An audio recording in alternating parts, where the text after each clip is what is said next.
Yo, what's poppin'? So I am at it's a late one because I had an assignment and I need to do, and I finished it like just on time, so I could not get a chance to record this. And also for some of the games, fireworks going on, but they're like fake.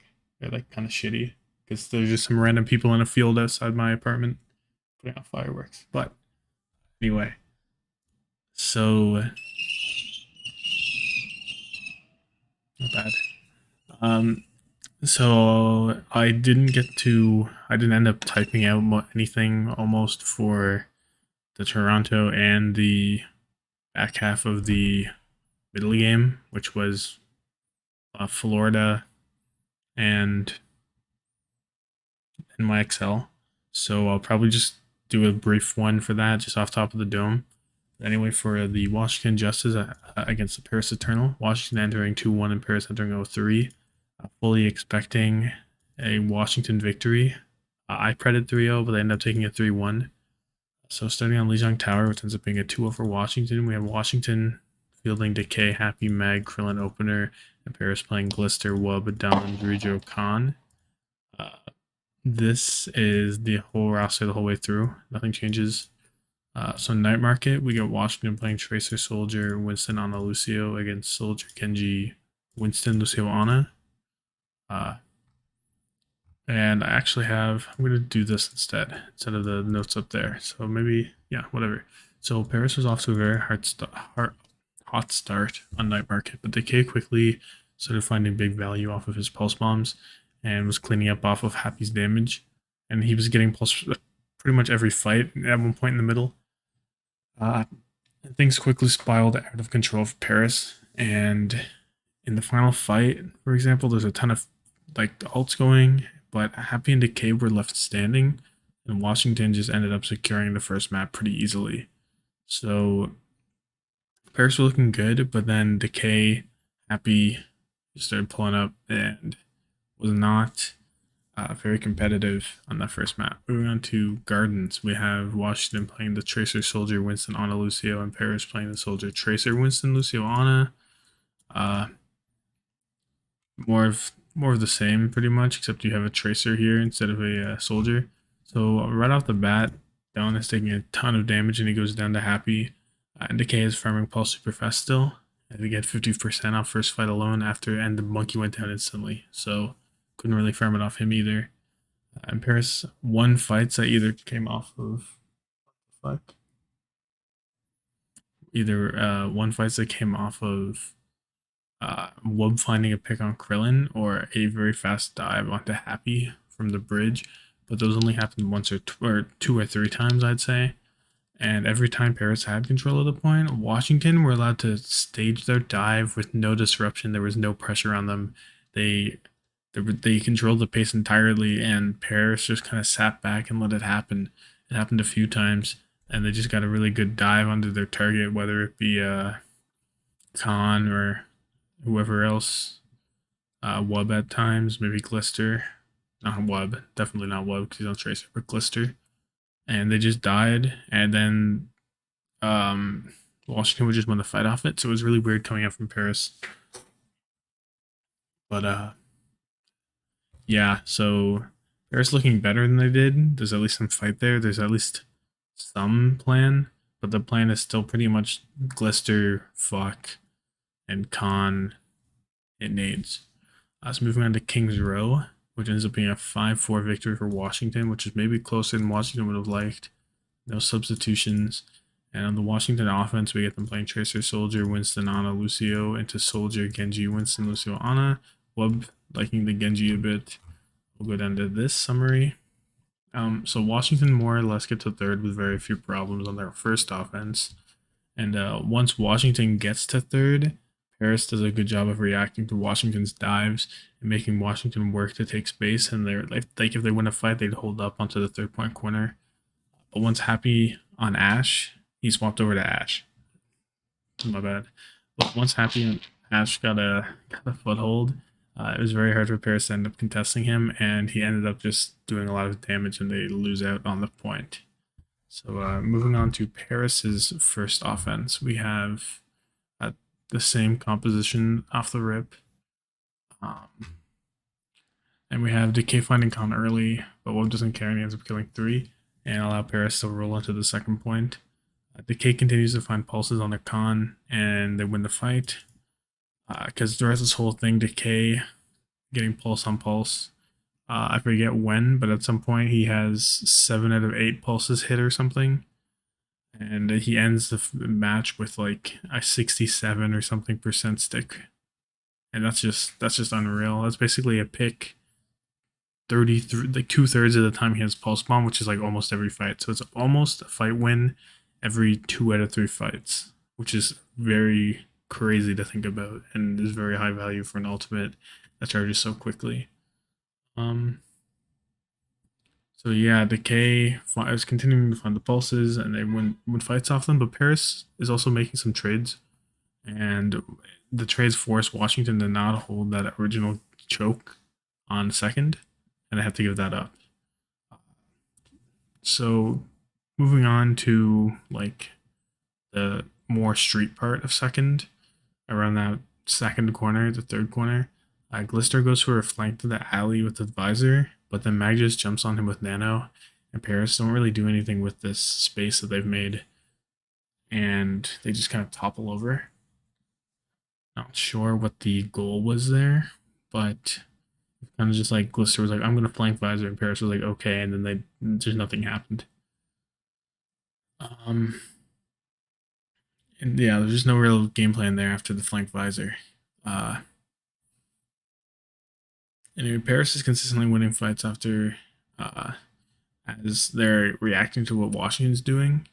So specifically Mag, if Mag jumps in, they look to trade backlines with Glister and Wub very heavily. And if he like forces a bubble, Glister will break it and then visor after and stuff like that. And that doesn't sound like a big deal because it's pretty standard for these owl teams, but it's a kind of a big deal for Paris because of how awful they looked. And oh my god, back fucking hurts. I don't know. So yeah, just those improvements are very nice to see. And eventually, there was a time where Mike dives super deep and Glister runs into the backline with his visor, and Paris ended up winning off it onto the third point. So pretty good stuff.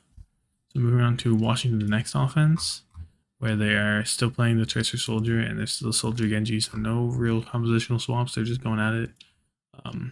Washington stayed around the high ground on the first, and it allows Krillin to get, I think, 2 big nades, and Washington easily had the first. But it's not like they just walk in. They actually had to force back Glister on the high ground and just kind of like stage around it. So it's not just they didn't just walk up. There were some they had to force some things, but there was not that much resistance overall. Once again, we see Glister run into the backline with visors, and Don jumps in and like cuts the bubble to split the Washington backline and the front line. Once Mag is unable to like do things, they act, right? But despite Paris getting a lot of these kills in the overtime, the K ends up stalling a point long enough to get some backup, including opener using beat on him, and Washington have the closer spawn, right? And yeah, so they end up getting reinforcements and they get some more push. So let's say they're moving it through and they're on like the second corner. Happy was looking to pop out at the party with a visor, but he got scouted by Paris somehow and he ended up dying early, which looked pretty bad for Washington. So a bunch of ults comes out, but in the end, Decay and Mag did a really great job of like staggering their point touches and regaining their HP through Mag's bubble. Not regaining it, but like conserving it through his bubble plus a primal. And he's going to get minis, and then Decay would pull up and he'd sit there and he'd get megas and minis and recall, and they just were living for far longer than they should have. And eventually, Decay is just doing so much damage and living that it's just him and Druidra on the point, and Druidra just runs away and doesn't like stall out, doesn't try to take the 1v1. He just dips. It's probably the better decision, but it was a little lame. I said, and end up Paris regrouping faster. I don't know why it says Florida there. That's funny. But Paris end up regrouping faster with the help of the speed boost, and they get an advantage going into the last fight, and they end up stopping the push at like the last street before the corner into this end of third. If that makes sense. So not great for only going in with like a minute or something, a minute and a half or something on Washington, but not great for Paris. Good for Washington. So coming up on Paris's offense, Khan finds two big nades that lead the kills for Paris and let Paris enter second with time, like a minute or so. The K is looking for an opportunity to stick his pulse bomb on Khan again. He's just hunting him throughout this entire match. But while he's searching for this pulse, Paris push forward and they kill the rest of Washington. So that's Paris taking initiative. I don't know if they recognized that the K was still alive and that he was looking, but they make the right play and they push up. Decay does still get the kill onto Khan, but he doesn't use his pulse. And he looks to like spawn camp him, but then Drew just comes back and speeds him, and it's alright. So in the final fight, this is overtime. They're either team wins, whoever wins the fight wins. Glister hits a flank, like a far flank around like the left side alley if you're facing the final street phase. And while he's doing that, Washington just pull up. They've been doing what Paris has been doing the whole time, and they just pulled up and just ignored him basically, and he got nothing. And Happy came in with his visor, and he got a lot. And Glister Visor was sitting on a flank and doing nothing. And Wob almost tries to equalize with Blade, but he just gets stuck by the K, and Washington win the map. So it was actually, it came down to the last fight in overtime, really. And if the K and Mag don't end up stalling super hard for like no reason, not no reason, but like super hard, like much longer than they should have, then this map could easily have gone to Paris. So it was pretty close.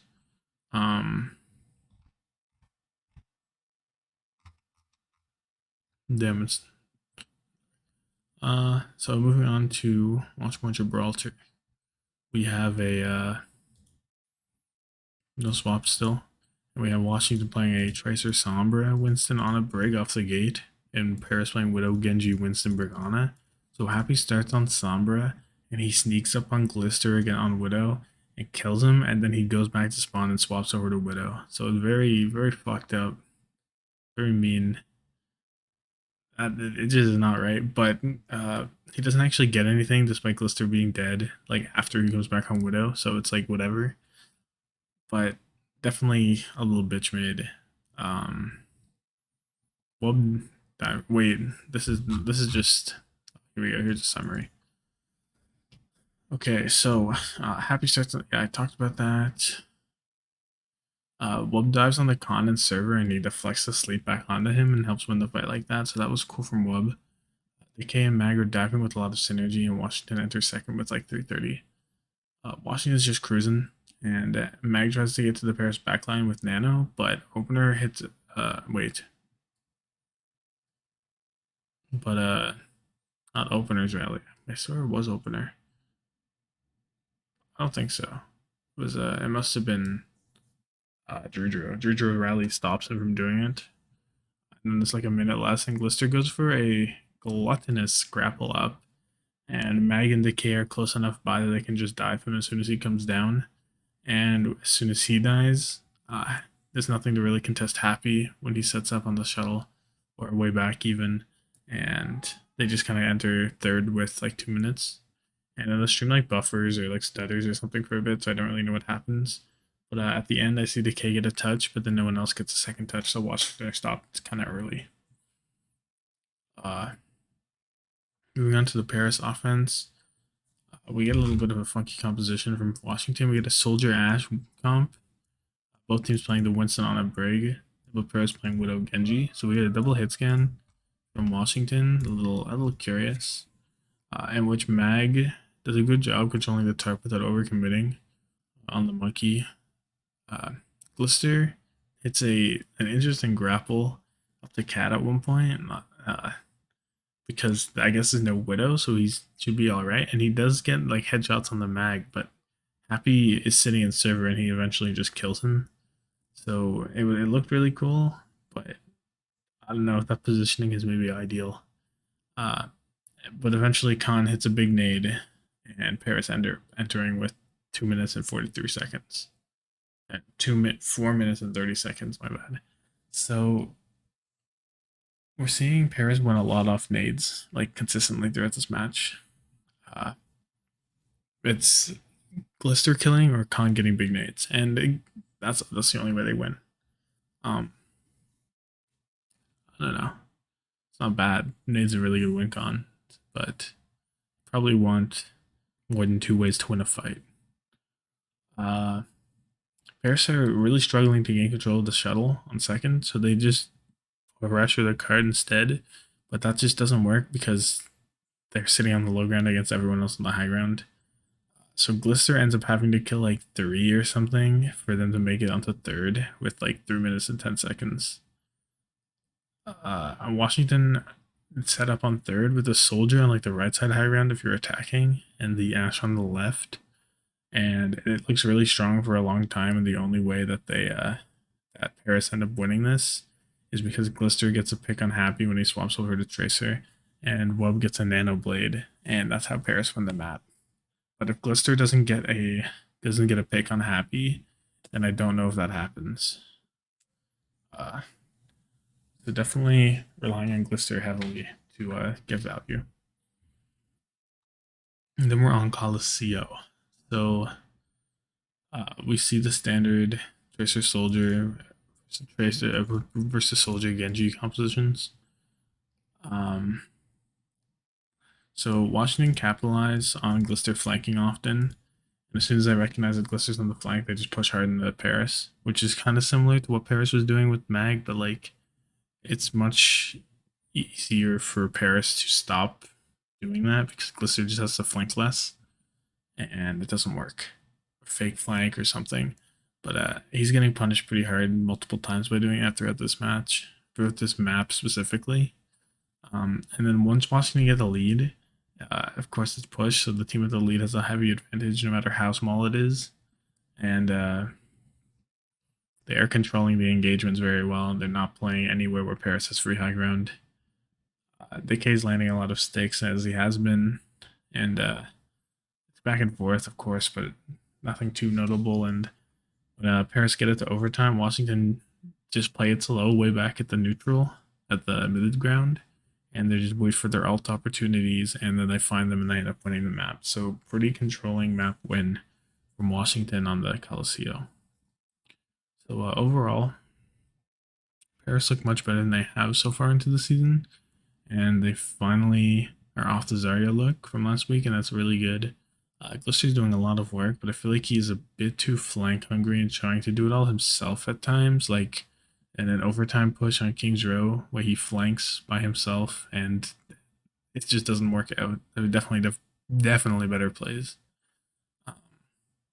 Wubs look good, and we saw some flashes of good plays every map, every few fights, but he does go quiet for a number of fights where he's just not really there. But I don't know. The potential is definitely there. He'll get better still as the season goes on, but as of right now, he's getting some good plays, but he's getting a lot of times where he is not doing a lot. I thought Don had a decent match overall, and he did better than I thought he would, to be honest. There were some times where he's getting pretty heavily focused down, especially on Lee Jong at the start, and he was just getting very hard focused, but I thought he did all right, to be honest. Jujo and Khan played good. Khan getting a lot of big nades, helping them win. So maybe he played better than all right, but yeah, that's about that. The Washington looked about as we thought they would. If they lost this match, it would have been catastrophic. I don't mind them dropping a map. It happens. It doesn't really matter to me that much. But yeah, Decay is always the primary star with the others just supporting him. The double hit scan was cool to see, and it seemed to look pretty good. but I don't know how good it would work into a team that's better than Paris. Uh, but it's kind of cool to see because they're one of the only teams that can really do this well, I would say. So it was cool. The Thompson player of the match is Decay, landing insane ball spawn, 67% attach rate. And him winning King's Row for them by just stalling out, like that's not a mechanical I shoot better than you play. That's like actually intelligent, and like living like that is not easy. His movement had to be great. His juggling with mag had to be great on who's touching. And that's just like that was a really clean play. It was very impressive to me. And if Decay continues to play like this, Washington are going to be a very scary team. He could maybe threaten top 3, top 4. So in NA for sure. But yeah, about that.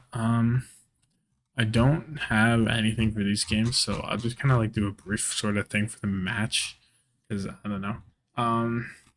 Yeah, I'll just do a brief thing for the match because I don't really feel like staying up too much longer, to be honest. So New York vs Florida ends up being a 3-0 for Florida. I put a 3-1 going into this. New York at 1-3 to Florida's 2-2. So we see who they're playing right here on the screen. I'm not even going to say it. Later on, I believe on the last map on Dorado, Hydron gets subbed up for Xe. He was on like 210 ping and they still win. But it was definitely not as close. Definitely not as one-sided. So they play, maybe I'll go to Liquipedia for this. Probably easier because I'll remember things.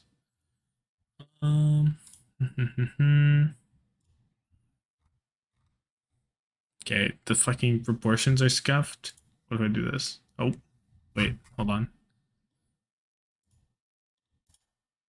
There. Okay, so the proportions are better now. So they play Ilios, Eichenwald, and Dorado, and New York do not get any points at all until Dorado, where they end up getting 4. So that's good for them. But Ilios, Kellen was getting pretty hard, like, shown up. I believe they play Well and Lighthouse, and Kellen is getting pretty pummeled pretty badly.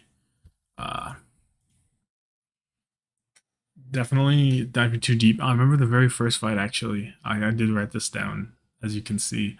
But Kellen dives far too deep onto, like, the enemy Winston, and Romball can't see him, and there's nothing really diving with him, and he just dies, and New York get the first cap, but then they lose the fight, and Florida cap out.